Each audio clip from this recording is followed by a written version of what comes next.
Cumprimento a amada igreja com a paz do Senhor Jesus. Para mim é motivo de alegria que eu estou no melhor lugar, na casa do Senhor, e com as minhas irmãs e os meus irmãos. Então é motivo de alegria este momento. Primeiro quero agradecer a oportunidade da nossa liderança, pela confiabilidade.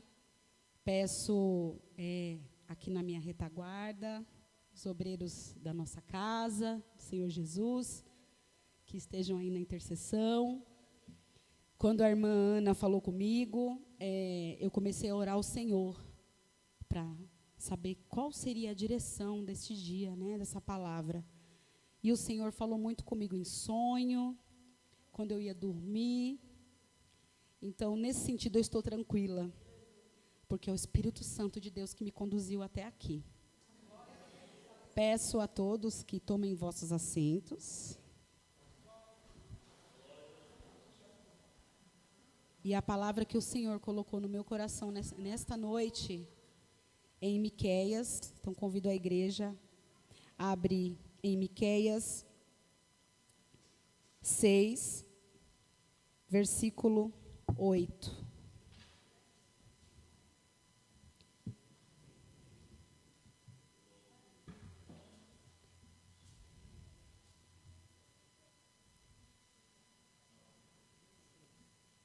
Amém? Vocês encontraram? Amém? O que diz a palavra do Senhor? Ele te declarou, ó homem, o que é bom, e o que é o que o Senhor pede de ti, senão que pratiques a justiça, ames a fidelidade, e andes humildemente com o teu Deus. Quando o Senhor me deu essa palavra, eu tive a oportunidade de ler os 7 capítulos do livro do profeta Miqueias, que é considerado um profeta menor, né? Não menor de diminuir a pessoa, mas de ser 7 capítulos. Mas como o Senhor falou comigo, e quando estamos aqui no altar, a palavra ela vai e volta, ela tem 2 lados, né? E estar aqui no altar é uma responsabilidade muito grande. Nos faz pensar, estamos com a vida em comunhão, né? Estamos caminhando, fazendo aquilo que é da vontade de Deus. Temos que fazer essa reflexão, né? E quando eu li os capítulos do profeta Miqueias, logo no início, ele estava vivendo um momento de reinado em que havia muita iniquidade, pessoas praticando idolatria, práticas ocultas. Era este cenário que o profeta Miqueias se encontrava. E, além disso, havia muita injustiça, muita corrupção. Para vocês terem uma ideia, havia a lei da herança, né? Aquilo que era garantido, né, àqueles que tinham terra, propriedade, que foi herdado da herança da família. E, nesse tempo, líderes corruptos aproveitavam para tomar a terra dessas pessoas. Eles agiam com corrupção. E o profeta Miqueias, ele se levantou neste momento. E ele disse o que estava acontecendo. E quando a gente fala em corrupção, às vezes as pessoas pensam, não, mas é rei, né? Pessoas de poder. E a corrupção, ela está relacionada a 2 elementos importantes. Um deles é quem tem poder e usa do poder para ter benefício próprio. E um outro lado é quem burla aquilo que é certo para querer se beneficiar. E não necessariamente é quem tem poder de governo. A corrupção, ela pode estar presente nos mínimos detalhes. Vou dar um exemplo. Minha luz está cara, né? Está muito caro, não está? Está caro, não está? Então eu vou lá contratar um rapaz lá da Bandeirante, que faz um servicinho por fora, né? Eu pago aí uma quantia para ele fazer um gato. Isso é corrupção. A minha água também está muito alta. Não, vou pagar isso para esse governo, que isso é roubalheira. Aí ele encontra lá o rapaz da água que vai medir. Então, você conhece alguém, né? E aí, você conhece que dá para fazer um jeitinho? Não é isso? Um jeitinho? Dá. Aí vai lá e faz. Isso é corrupção. Isso é corrupção. E nesse tempo do profeta Miqueias, além de haver corrupção do governo, havia uns falsos profetas que faziam o quê? Diziam assim para o povo: então, não tem problema ser ético e não ser moral.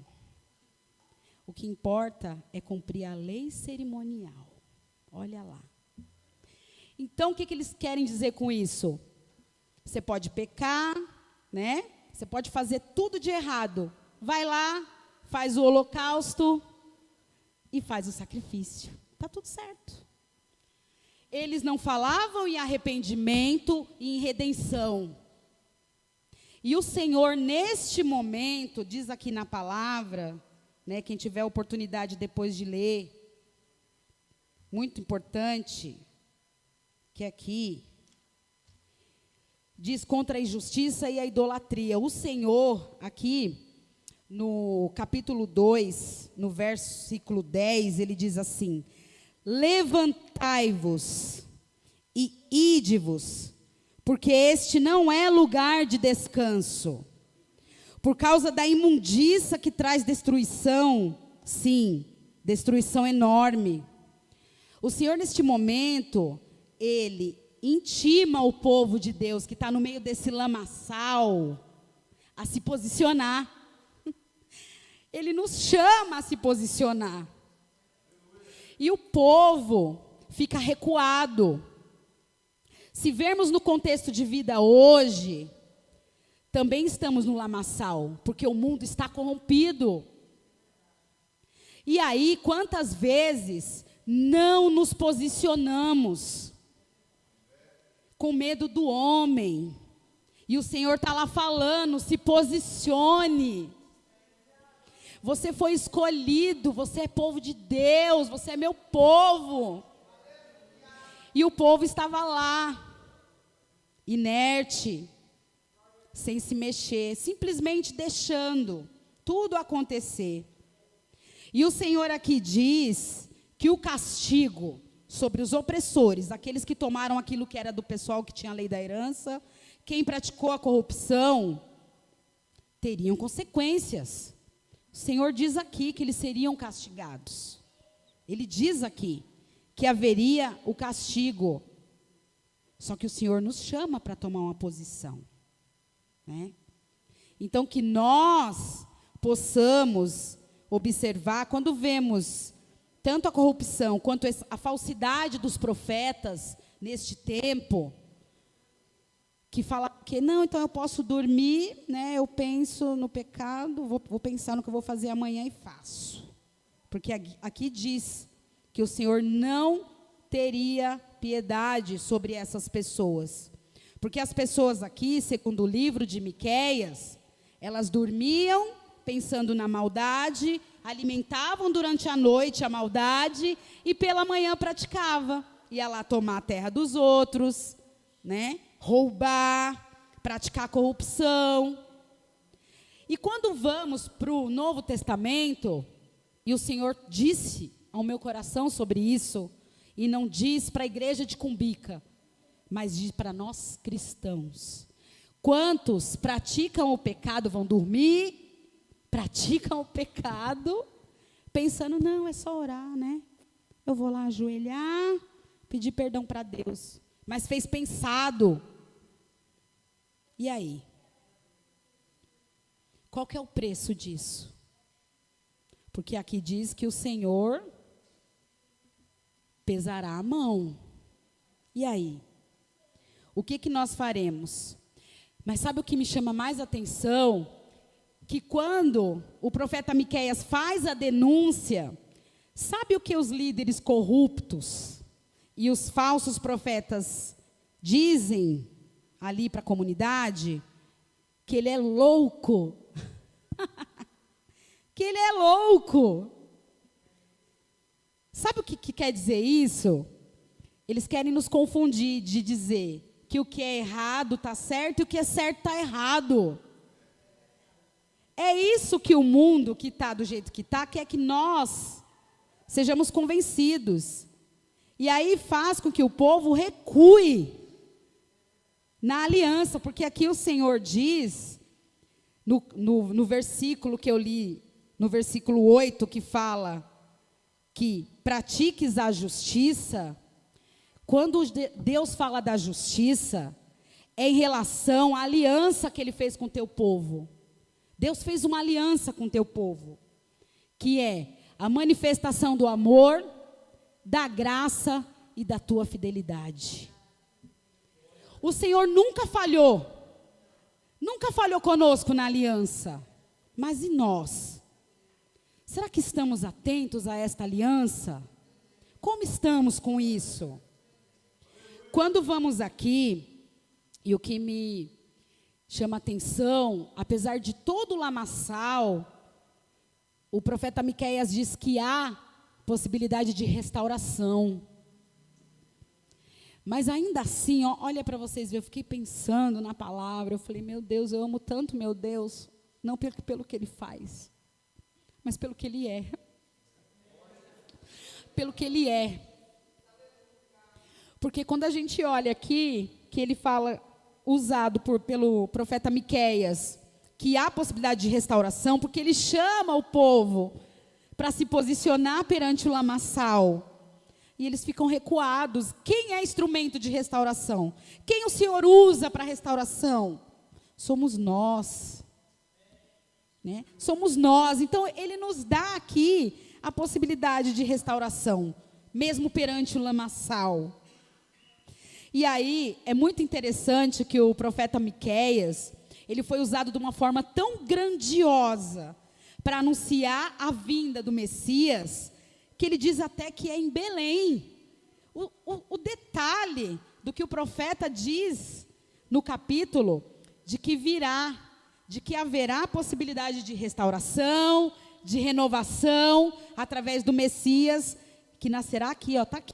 Vocês lerem no capítulo 5, no versículo 2, e tu, Belém, Efrata, diz claramente que virá o Filho de Deus, nascerá em Belém. E aí mesmo quando o profeta aqui, ele detalha nos mínimos detalhes, né?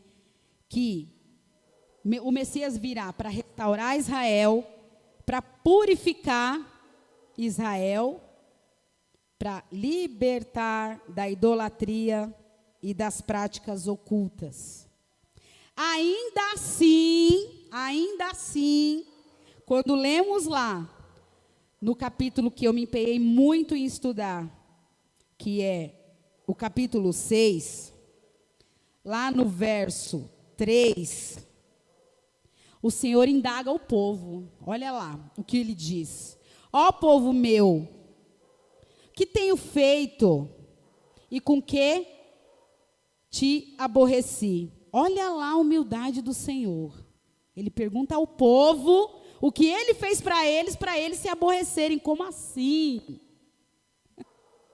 Olha o que é o nosso Deus. E aí ele completa, afirmando, testifica contra mim, ou seja, testemunham contra mim. E aí quando você lê toda a trajetória do profeta e da postura e da conduta do povo em Israel, de fato, tudo que eles praticaram testemunham contra Deus. Né? Tudo, absolutamente tudo. E aí o Senhor traz à memória o que Ele fez. Te fiz subir da terra do Egito e da casa da servidão. Te remi e enviei adiante de ti a Moisés, Arão e Miriam. Quando Deus fala disso, Ele está falando da aliança. Ele fez uma aliança com o povo. E Ele cumpriu. Ainda assim, Ele fala mais uma vez, povo meu, lembra-te agora do que consultou Balaque, o rei de Moabe, e o que lhe respondeu Balaão? Essa passagem é muito conhecida, né? A gente sabe que Balaque pediu a Balaão o quê? Para abençoar o povo de Israel. E o que o Senhor fez? Enviou o anjo. Ele não permitiu que o povo fosse amaldiçoado. Mais uma vez, Deus mostra o cumprimento da tua aliança. Além disso, ele diz mais uma coisa. E do que aconteceu desde Sitim até Gilgal? Aí eu fui olhar o que era isso. Sitim foi a última parada que o povo, quando estava a caminho de Canaã, parou para atravessar o rei Jordão. E aí, perante o rio Jordão, o que Deus faz? Ele ecoa a correnteza, coisa linda. Ele ecoa a correnteza e permite o caminho para o povo passar. E aí o Deus traz aqui a memória o que ele fez. E aí quando eles param em Gilgal, Gilgal é o primeiro acampamento em Canaã. Ou seja, o Senhor mais uma vez trazendo à memória a aliança que ele fez. De manifestar o teu amor, a tua graça e a tua fidelidade. E o povo ainda assim, quando eu li tudo isso, eu fiquei, meu Deus, nesse momento, Deus já podia acabar com tudo. Mas ele ainda não desiste. Ele vai. Aí o povo estava orando e falando com Deus de uma forma irônica. Isso me trouxe uma tristeza tão grande. Olha como o povo, naquele momento, falou com Deus: com que me apresentarei ao Senhor e me inclinarei diante do Deus Altíssimo? Apresentar-me-ei diante dele com holocaustos? Com bezerros de 1 ano? Agradecer-se-á ao Senhor de milhares de carneiros? Ou de 10.000 ribeiros de azeite? Darei o meu primeiro primogênito pela transgressão, o fruto do meu ventre pelo pecado da minha alma? Neste momento, a oração deles é de questionar o Senhor, de ironizar o Senhor. E aí, traz à minha memória que não é da igreja aqui, gente, isso aqui é um alerta aos cristãos. Quantos cristãos têm orado por bênçãos, só que o tempo de Deus é diferente do nosso, e também não sabemos que aquilo que pedimos está no propósito do Senhor? Porque se as pessoas fizessem esse exercício, né, de procurar entender, será que está nos propósitos do Senhor? Não haveria tanta frustração e tanta expectativa num Deus tão grande e que acha que Ele tem obrigação de nos dar as coisas. Ele não tem obrigação de nos dar nada. Nada. E Ele vai continuar sendo Deus. Ele continuará no seu trono. Somos totalmente dependentes desse Deus. Eu vou compartilhar uma coisa com vocês, que para mim foi muito profunda. Eu chorei muito esse dia no tempo de oração. Um irmão veio pregar aqui, vocês devem lembrar, sobre o espinho na carne do apóstolo Paulo. Vocês lembram desse dia? Vocês devem lembrar. E aí, eu vou aqui falar para vocês, que é em relação à graça de Deus, né? Que Deus diz que a graça basta. E aí naquele dia, naquele culto do círculo de oração, eu me lembrei de um dia, e vou compartilhar isso com vocês. O meu filho é um milagre. Para quem não ouviu a minha história, eu congrego aqui, esse ano faz 10 anos, gente, que eu estou aqui, que alegria que eu sinto no coração. Falei, meu Deus, tem 10 anos que eu estou aqui, criando raízes, e é aqui que eu quero permanecer. Como eu amo congregar aqui. Amo muito. E a igreja presenciou tantos momentos da minha vida, presenciou a gestação do meu filho, que foi um milagre. Quando eu passei ali no Mário Maca, a doutora Eliane disse ao meu marido que ele não podia ter filhos, que ele teria que fazer tratamento. Porque nós já estávamos há 5 anos casados e não vinha a nossa herança, né? E aí eu fiz os exames, né? Eu falei, não, deve ser eu, né? Já estou perto de 40 anos, acho que não posso mais gerar filho biologicamente. Mas eu fiz todos os exames e eu não tinha nada. Eu estava saudável para gerar um filho. E aí, conversando com meu esposo, naquela ocasião, falei com ele, vai lá, vai verificar, né? Talvez é você que tem alguma questão que tem que ser tratada. E naquele momento, revelou os exames que ele não poderia gerar filhos. E eu orei com uma irmãzinha, da onde eu trabalhei, lá na cooperativa. Ela falou, Marisa, quando eu saí de lá, Deus me colocou um tempo para ficar lá, 7 meses. Quando eu saí de lá, no dia que eu saí, ela falou, Marisa, Deus vai abrir a tua madre. E este ano você será mãe. Isso foi em julho. Quando foi em novembro, eu engravidei. Para a honra e glória do Senhor Jesus. Para a honra e glória do nosso Deus. O meu filho é um milagre. O meu filho é promessa de Deus. E aí, eu tive um diagnóstico. Né, meu filho está sendo investigado de ter um transtorno comportamental. Nem todos sabem, mas vou compartilhar aqui com vocês, que chama TOD, que é o transtorno opositor desafiador, que é um transtorno que a criança tem dificuldade com a autoridade, né, em obedecer à autoridade. E um dia, antes desse culto do círculo de oração, gente, eu fiz uma oração. Eu falava com Deus assim, Senhor, eu não aceito, meu filho é promessa de Deus, meu filho é milagre. Como que eu estou passando essa situação? Pois naquele dia, no culto de círculo de oração, eu chorei tanto, eu me senti tão envergonhada. Sabe, com vergonha? Porque quando fala aqui da visão de Paulo, se vocês lerem, e ao lado, está bem ao lado da Bíblia, no capítulo 11, diz, a partir do verso 16 até o 33, do sofrimento de Paulo. O quanto Paulo sofreu, né? E ainda assim, ele foi fiel ao Senhor. Ele não abandonou a aliança, né? E Deus falou o que para ele? Sobre o espinho. Que a minha graça te basta. E aí, às vezes, né, a gente ouve, Deus é fiel, mas o que é Deus ser fiel? Será que a gente aprofunda?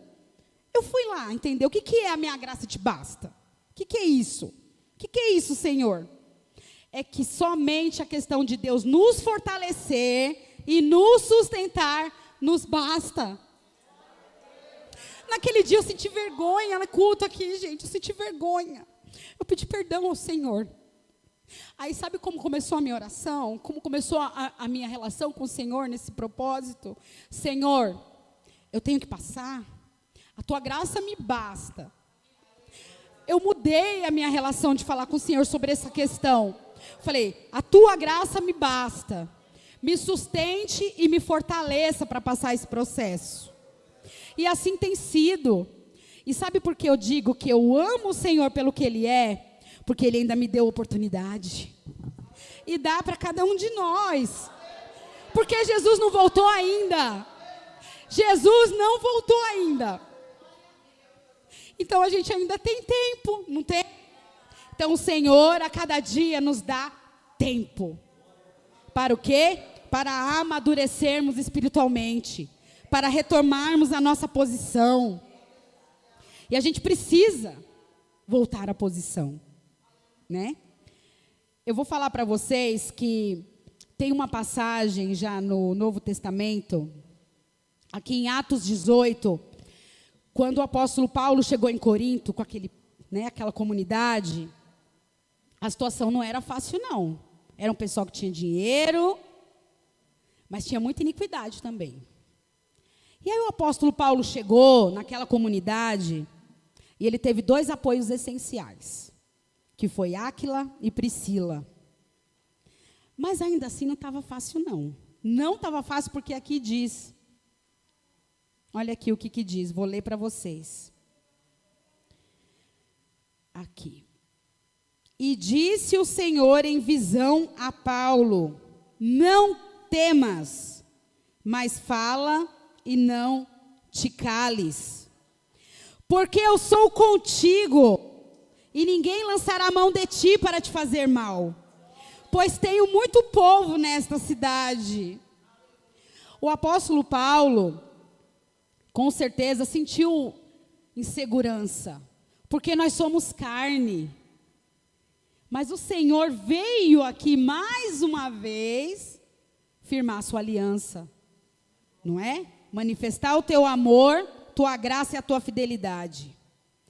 E assim, o apóstolo Paulo não recuou, ele continuou na caminhada. Então, quando a gente lê essas passagens na Bíblia, nos faz pensar o quê? Quando vamos para o Novo Testamento, e isso foi um sonho que o Espírito Santo me falou, para eu ir lá em João 14, versículo 1, que diz que o Verbo se fez carne e habitou entre nós. Nesse sonho, e eu falava disso com a minha mãe, né? E era muito interessante que no sonho eu pegava uma banana, é engraçado, né? Mas é o Espírito Santo que me deu esse sonho. Ele falava assim, corta a banana no meio, corta em 3 partes e tira o meio. Se tirar o meio, as 2 partes da banana vão cair. E aí, o que o Espírito Santo no sonho, né? O sonho foi assim um sonho. Eu falei, meu Deus, que sonho é esse? E o Espírito Santo falou, fala ao meu povo, desse jeito mesmo. Quando a gente fala em meio, vou dar um exemplo. Se vocês forem até Guarulhos aqui a pé, vai ser mais difícil, não vai? Cansativo? Vai, não vai? Mas nós temos o meio de transporte, né? Podemos ir de bicicleta? Podemos, não podemos, pastor? Ir de bicicleta, ir de carro ou ir de ônibus. Então, quando o Senhor no sonho falou comigo sobre isso, para nós não sairmos da posição e entender que Jesus é o único meio, não há outro. Quando o Senhor falou comigo em sonho, Ele disse, tem um povo meu que esqueceu da minha aliança. E que está, sabe o quê? Fazendo práticas ocultas. O Senhor me mostrou um povo que está indo atrás de signo,